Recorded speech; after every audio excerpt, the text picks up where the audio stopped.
گھر گھر میں لڑائیاں، گھر گھر میں بے برکتی ہو رہی ہے، گھر گھر میں جھگڑے ہو رہے ہیں۔ وجہ کیا ہے؟ عورتوں نے اپنے شوہر کی اہمیت کو نہیں سمجھا، ان کی عظمت کو نہیں سمجھا، ان کی شان و شوکت کو نہیں سمجھا۔ اللہ تعالیٰ قرآن پاک میں ارشاد فرماتا ہے الرجال قوامون علی النساء، کہ مرد کو اللہ تبارک و تعالیٰ نے عورتوں پر افسر بنایا ہے، مرد کو اللہ رب العالمین نے عورتوں کا حاکم بنایا ہے،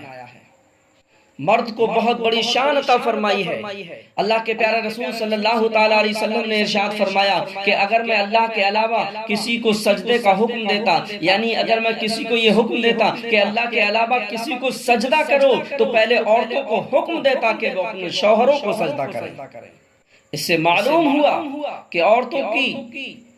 یہ بہت بڑی غلطی ہے کہ وہ اپنے شوہروں کی اہمیت کو نہیں سمجھ رہی ہیں۔ یاد رکھیے، جو اپنے شوہروں کی عظمت کو نہ سمجھیں اور شوہر کے حق کو ادا نہ کریں، شوہر کے حکم کو نہ مانیں، اللہ تبارک و تعالیٰ نہ ان کی نمازوں کو قبول کرے گا، نہ ان کے روزوں کو قبول کرے گا۔ جس سے اس کا شوہر ناراض ہے، اللہ تبارک و تعالیٰ ایسی عورت کی کوئی عبادت قبول نہیں فرماتا ہے۔ اور میرے آقا نے یہ بھی ارشاد فرمایا کہ قسم ہے اس کی جس کے قبضہ و قدرت میں محمد رسول اللہ صلی اللہ تعالی علیہ وسلم کی جان ہے، اپنے پروردگار کا حق ادا نہ کرے گی عورت جب تک کہ اپنے شوہر کا حق ادا نہ کرے۔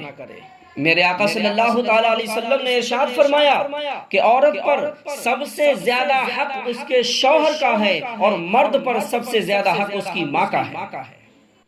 حضرت معاذ بن جبل رضی اللہ تعالیٰ عنہ روایت کرتے ہیں کہ رسول کریم صلی اللہ تعالیٰ علیہ وسلم نے ارشاد فرمایا کہ عورت مزہ نہ پائے گی جب تک کہ اپنے شوہر کا حق ادا نہ کرے۔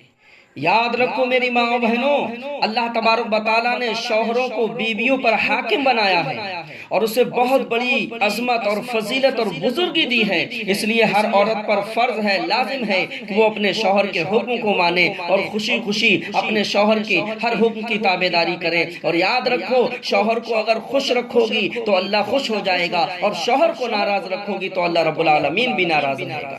شوہر کو خوش رکھنا یہ بہت بڑی عبادت ہے، اور جو شوہر کو ناراض رکھے گا اللہ تبارک و تعالیٰ اسے بہت بڑا عذاب عطا فرمائے گا۔ اور پیارے آقا صلی اللہ تعالیٰ علیہ وسلم نے یہ بھی ارشاد فرمایا کہ جس عورت کو موت اس حالت میں آئے کہ اس سے اس کا شوہر خوش ہو، اس سے اس کا شوہر راضی ہو، تو اللہ کے رسول صلی اللہ تعالیٰ علیہ وسلم ارشاد فرماتے ہیں ایسی عورت جو ہے مرنے کے بعد جنت میں داخل کر دی جائے گی۔ میرے آقا صلی اللہ تعالیٰ علیہ وسلم نے ارشاد فرمایا کہ تم میں سے اگر کوئی بھی اپنی بیوی کو اپنے بستر پر بلائے اور وہ نہ آئے، اور شوہر اسی طریقے سے جو ہے غموں اور غصے میں اپنی رات کو بسر کرے، تو اللہ کے رسول صلی اللہ تعالیٰ علیہ وسلم ارشاد فرماتے ہیں ایسی عورت پر اللہ کے فرشتے صبح تک لعنت بھیجتے ہیں۔ حدیث پاک کا مطلب یہ ہے کہ عورت چاہے کتنی بھی ضروری کام میں مشغول ہو، لیکن جب اس کا شوہر اس کو آواز دے تو وہ تمام کاموں کو چھوڑ کر شوہر کے پاس حاضر ہو اور شوہر کی بات سنے اور شوہر اسے جو حکم دے اس کی تابعداری کرے۔ اور حدیث پاک میں ہے رسول کریم صلی اللہ تعالیٰ علیہ وسلم نے ارشاد فرمایا کہ شوہر کا حق عورت پر یہ ہے کہ اپنے نفس کو اس سے نہ روکے اور سوائے فرض کے کسی دن اس کی اجازت کے بغیر روزہ نہ رکھے۔ اگر ایسا کیا یعنی شوہر کی اجازت کے بغیر نفلی روزہ رکھ لیا تو اللہ کے رسول صلی اللہ تعالیٰ علیہ وسلم فرماتے ہیں اس عورت پر گناہ ہوگا، وہ عورت گناہ گار ہوگی۔ اندازہ لگائیے کہ شوہر کی اجازت کے بغیر عورت کے لیے نفلی روزہ رکھنا بھی منع ہے۔ شوہر کی اجازت کے بغیر عورت کا کوئی بھی عمل مقبول نہیں، کوئی بھی نفلی عمل شوہر کی اجازت کے بغیر مقبول نہیں۔ اگر عورت نے شوہر کی اجازت کے بغیر کوئی نفلی روزہ رکھ لیا تو اس کا ثواب جو ہے اس کے شوہر کو ملے گا اور عورت پر گناہ ہوگا۔ کوئی عورت اگر اپنے شوہر کی اجازت کے بغیر گھر سے نکل جاتی ہے اور اس کے شوہر کو یہ بات ناگوار گزرتی ہے تو جب تک کہ گھر واپس نہیں آتی ہے اللہ تبارک و تعالیٰ کے فرشتے ایسی عورت پر لعنت بھیجتے ہیں۔ رسول اللہ صلی اللہ تعالیٰ علیہ وسلم سے ایک شخص نے پوچھا یا رسول اللہ صلی اللہ تعالیٰ علیہ وسلم بہترین عورت کی کیا پہچان ہے؟ تو آقا کریم صلی اللہ تعالیٰ علیہ وسلم نے فرمایا جو عورت اپنے شوہر کو خوش کر دے جب وہ شوہر اس کی طرف دیکھے اور اس کی اطاعت و فرما برداری کرے جب عورت کے لیے شوہر کوئی حکم دے۔ ایک اور بہترین عورت کی پہچان میرے آقا صلی اللہ تعالیٰ علیہ وسلم نے بتائی ہے۔ ان حدیثوں سے معلوم ہوا کہ شوہر کا بہت بڑا حق ہے اور عورت کو چاہیے کہ ان حقوق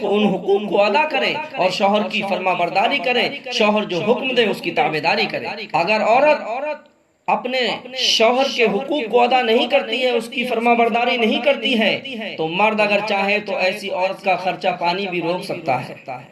عورت پر شوہر کا حق یہ ہے کہ اس کے بچھونے کو نہ چھوڑے اور ایسے شخص کو مکان میں نہ آنے دے جس کو اس کا شوہر پسند نہ کرتا ہو، اور شوہر کی اجازت کے بغیر گھر سے باہر قدم نہ رکھے۔ عورت پر ایک حق یہ بھی ہے کہ اپنے شوہر کی اطاعت و فرما بردار بن کر کے رہے۔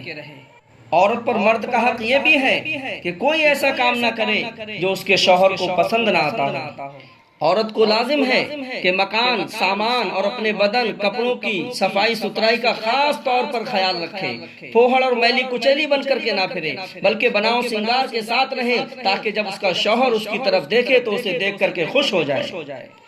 عورت کو چاہیے کہ کبھی اپنے شوہر کو جلی کٹی باتیں نہ سنائے اور کبھی اس کے سامنے غصے میں چلا چلا کر نہ بولے، اس کی باتوں کا کڑوا اور تیکھا جواب نہ دے اور کبھی اس کو تانا نہ دے اور اس کی لائی ہوئی چیز کو کبھی فیل نہ کرے، اس میں عیب نہ نکالے۔